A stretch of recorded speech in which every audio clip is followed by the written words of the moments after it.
Wari uzi ko Imana ishobora guhindura ubuzima mu isengesho rigufi? Senga rino sengesho rifite imbaraga saa 9 z'ijoro. Senga na kwizera n'umutima wawe wose, utitaye ku buryo umerewe cyangwa ibibazo uri kunyuramo. Ubikore buri gihe. Yesu azaguhindurira ubuzima mu buryo bwihariye kandi bugaragara.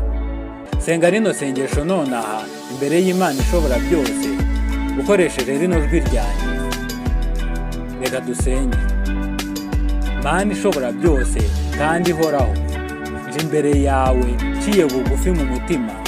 Ndashaka uburinzi bwawe, nishyize mu maboko yawe kubera ko imbaraga no kugira neza kwawe byampishuriye ko uri ubuhungiro bwo kwishingikirizaho mu bihe by'amakuba. Nzi neza ko ubushobozi bwawe burenze ubw'ibyaremwe byose. Namenye ko ari wowe wenyine ufite ubushobozi bwo gushwanyaguza buri mbaraga ikomoka ku mubi no gutsinda imbaraga zose z'umwijima.